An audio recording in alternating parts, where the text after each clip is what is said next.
Hello dear students, आज हम लोग क्लास 12th है पार्ट फर्स्ट के अभ्यास प्रश्न को सॉल्व करेंगे। पार्ट फर्स्ट अभ्यास प्रश्न में अध्याय 1 ठोस अवस्था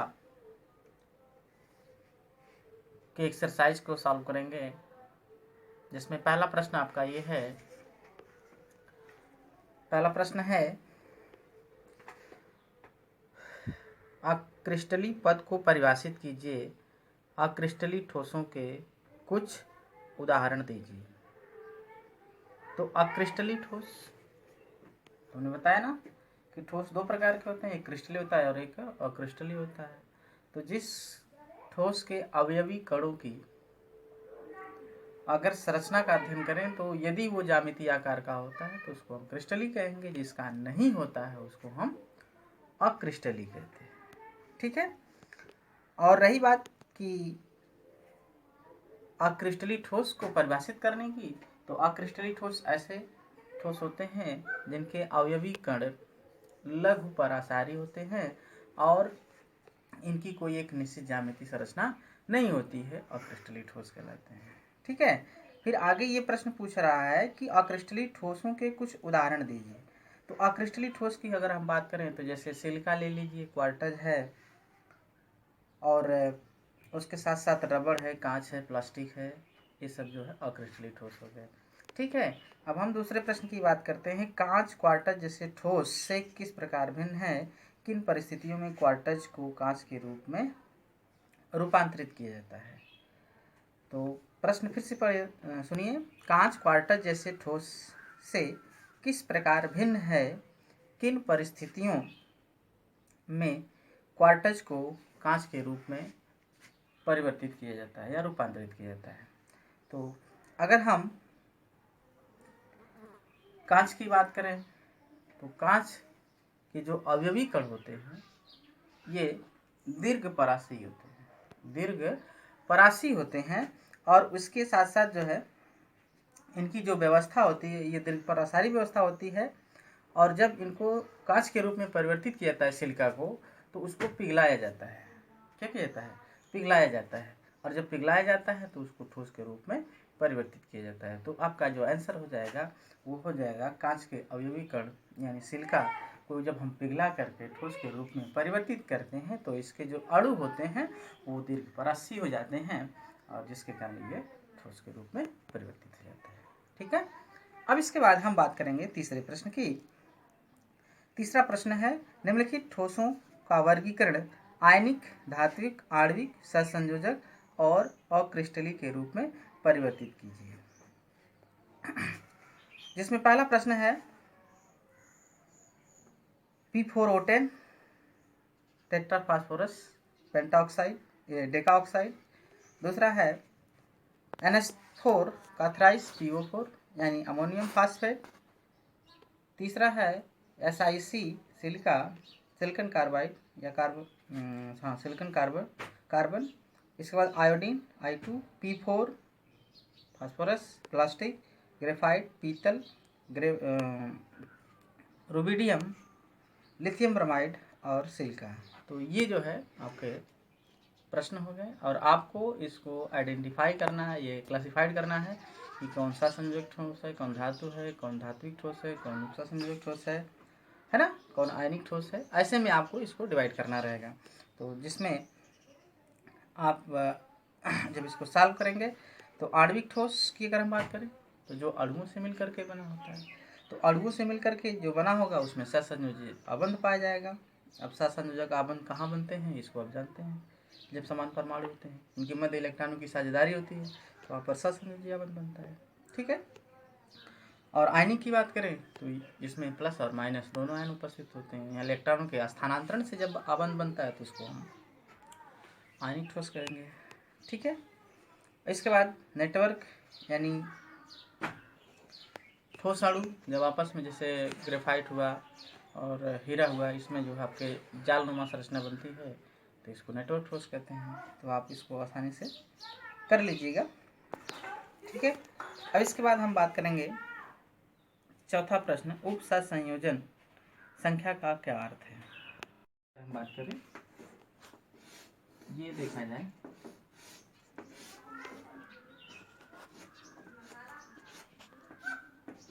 तो ये कार्नर घन हो गया। अब इस प्रत्येक कोनों पर क्या होते हैं, अवयवी परमाणु होते हैं। तो अवयवी परमाणुओं की संख्या जो होती है किसी भी क्रिस्टल में उसके उपसा संयोजन संख्या को प्रदर्शित करती है। ठीक है, तो उपसा संयोजन का अर्थ हो गया कि कोई भी निबिड़ संकुलित संरचना होगी उसमें परमाणुओं की जो संख्या होगी वही उसकी क्या होगी, उपसा संयोजन संख्या होगी। इसके बाद दूसरा प्रश्न इसका है, निम्नलिखित परमाणुओं की उपसा संयोजन संख्या क्या होती है एक घनी निबिड़ संकुलित संरचना में। तो एक घनी निबिड़ संकुलित संरचना में देखा जाए तो 1 2 3 4 5 6 7 8 9 10 11 12। तो इस तरीके से 12 इसके कितने क्या हो गए, किनारे हो गए। तो अब 12 किनारे हो गए। तो एक अगर लाइनिंग देखें, एक परमाणु यहाँ एक परमाणु यहाँ, दो परमाणु से जुड़ा है, तो 12 का आधा कितना हो जाएगा, 6। परमाणु की संख्या कितनी हो जाएगी, 6 हो जाएगी। ठीक है, इसके बाद अगला प्रश्न कह रहा है कि एक अंतः केंद्रित घनी संरचना, अंतः केंद्रित घनी संरचना की अगर हम बात करें तो टोटल परमाणु कितने हो गए, 1 2 3 4, 1 2 3 4, 4 इधर 4 इधर, तो 4 और 4 8 हो गए, या फिर 4 4 8 हो गए। तो टोटल परमाणु कितने हो गए, 8 हो गए। इस तरीके से ये भी हो जाएगा कि एक घनी निबिड़ संकुलित संरचना में परमाणुओं की संख्या कितनी होगी, 8 होगी। ठीक है, अब इसके बाद हम बात करेंगे पांचवें प्रश्न की। तो पांचवा प्रश्न आपको दिया गया है,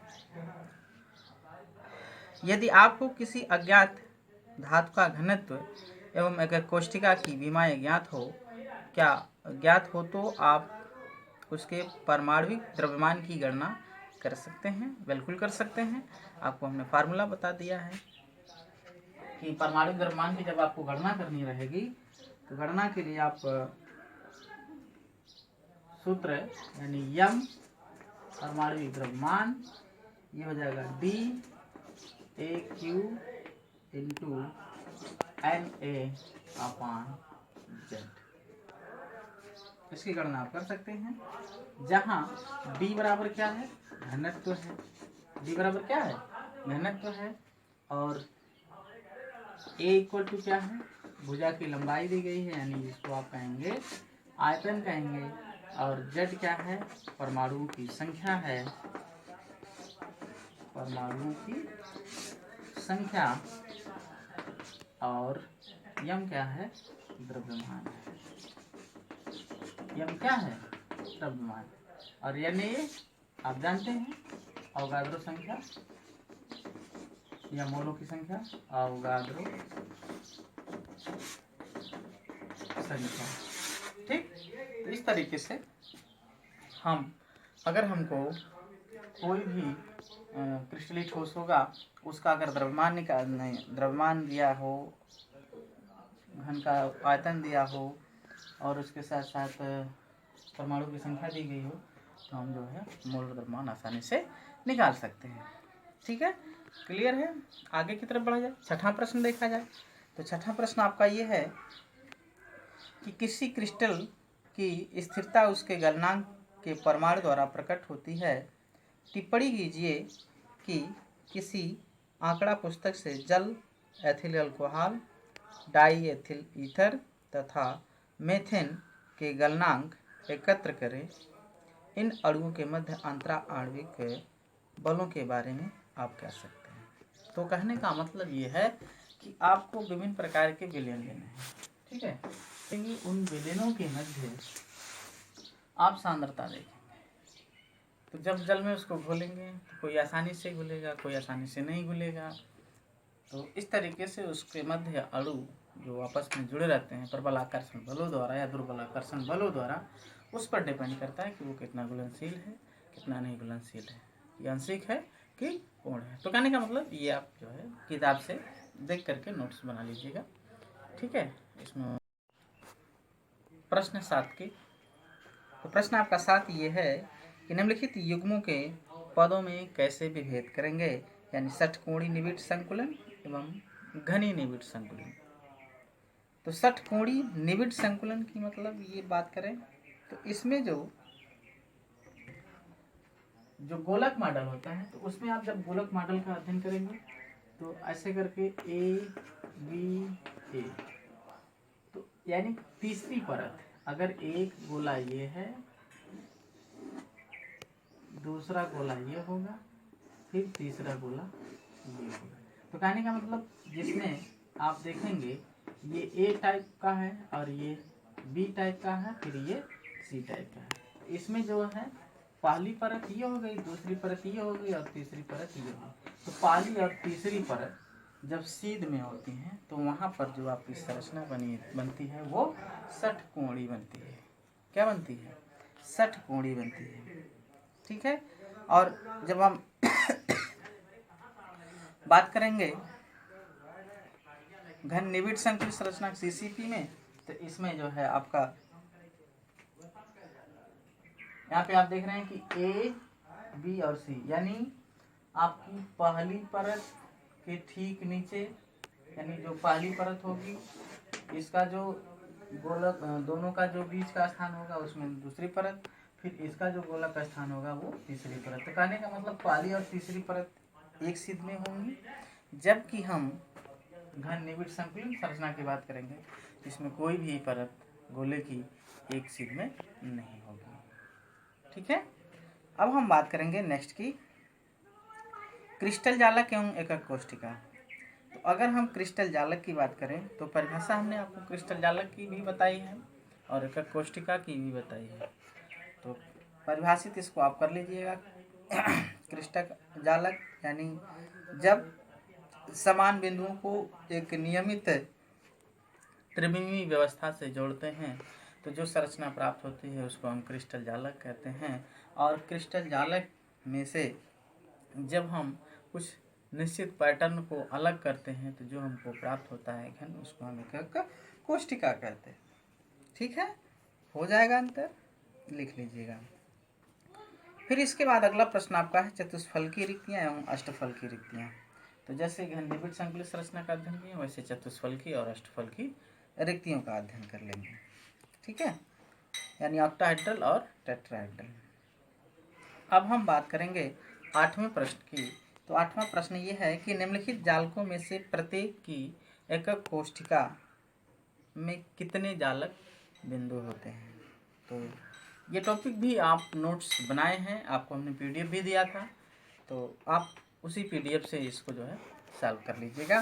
फलक केंद्रित यानी कोनों के अलावा अगर अवयवी परमाणु फलक में स्थित होते हैं फलक केंद्रित होता है। और फलक केंद्रित चतुष्कोणीय की अगर हम बात करेंगे तो पहला जो इसमें प्रश्न जो कह रहा है कि एकक कोष्ठिका में कितने परमाणु होंगे। तो जब हम परमाणु की बात करेंगे तो फलक केंद्रित यानी आप अगर घन की बात करें तो घन में प्रत्येक परमाणु उस एकक कोष्ठिका का 8वां भाग होता है, तो 8 गुणे 1/8 करेंगे तो आपको 1 प्राप्त होगा। फिर एक सेंटर में होता है, ठीक। इसके बाद 3 फलक में हो गए, तो इसके बाद 3 फलक में होते हैं। तो आपको सेंटर वाला लेना नहीं होगा, लेना कौन सा होगा, ये घन लेना होगा। ऐसे करके आपका ये हो जाएगा।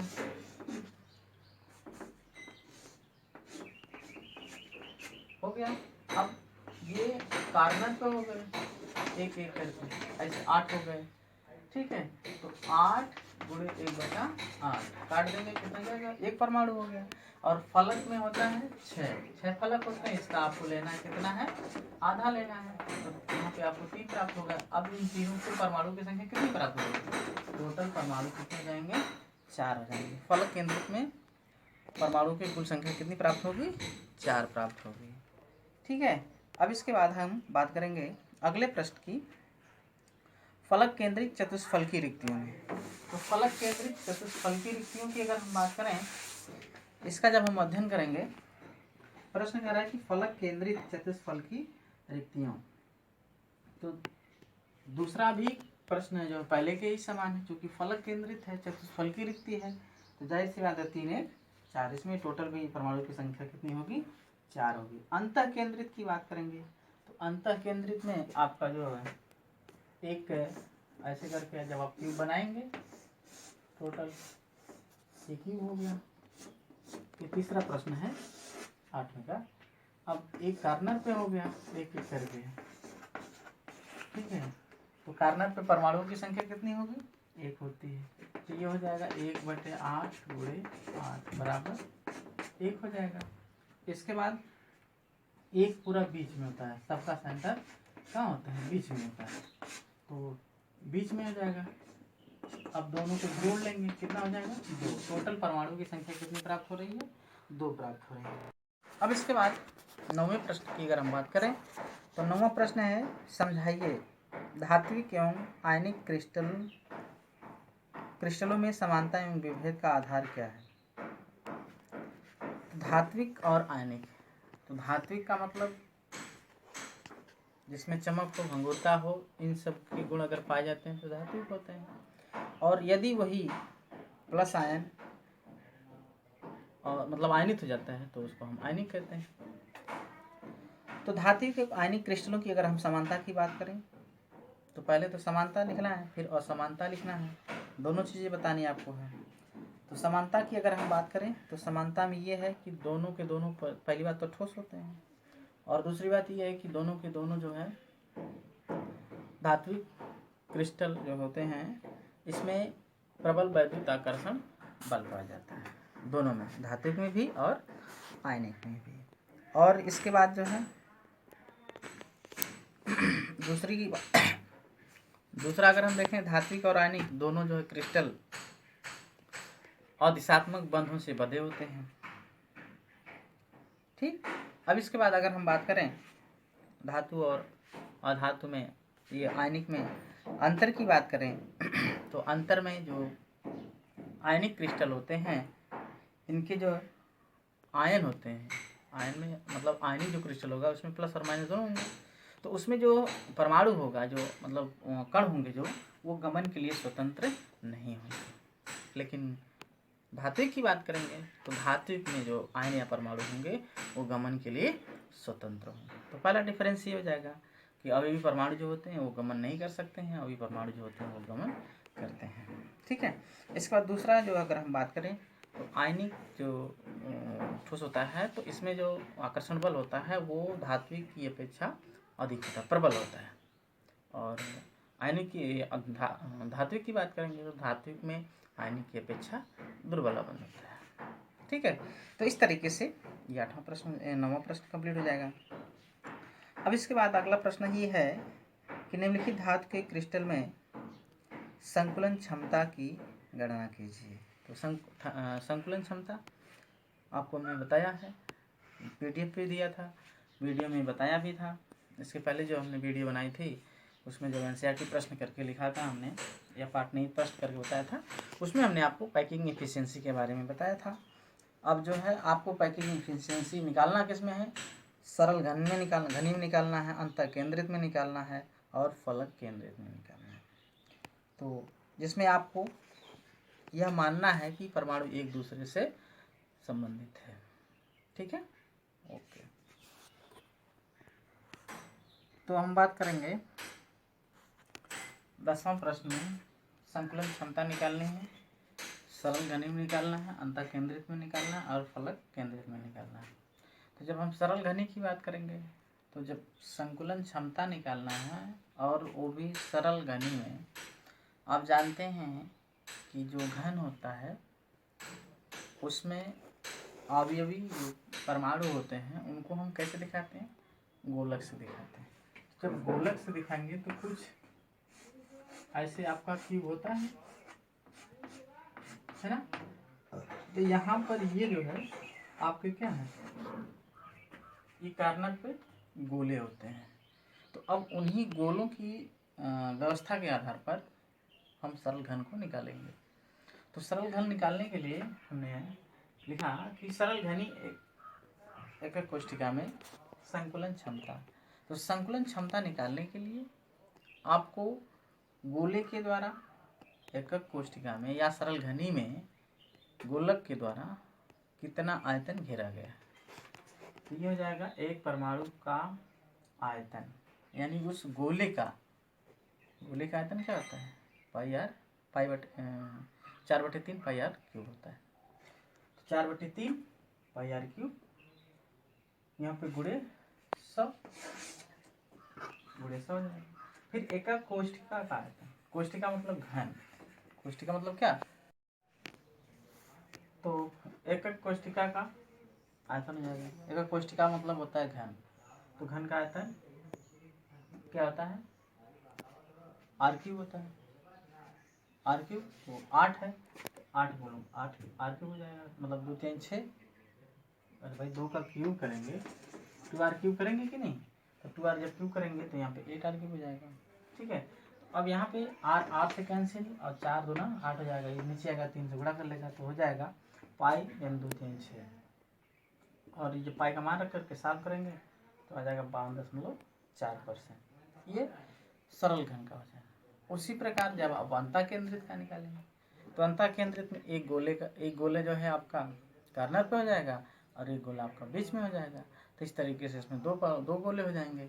तो आप लिखेंगे क्या, अंतः केंद्रित में संकुलन क्षमता बराबर दो गोलों द्वारा अध्यासित आयतन पूरे 100 बटे एक कोष्ठिका का आयतन। तो 2 गोलों का अध्यासित आयतन लिखेंगे आप 2 आयतन गोले का 4/3 और ये जो है त्रिज्या होगी इसकी 4/√3 पूरे का आर क्यूब कर देंगे, पूरा क्यूब कर देंगे तो आप इसको सॉल्व करेंगे तो इस तरीके से BC से निकल जाएगा, यानी अंतः केंद्रित का। जब फलक केंद्रित की बात करेंगे तो इसमें फलक में आपका जो है 4 गोले हो जाएंगे। तो 4 गोलों द्वारा अध्यासित आयतन बटे एक कोष्ठिका का आयतन गुणे 100 सॉल्व कर देंगे, तीसरा भी आपका निकल जाएगा। ठीक।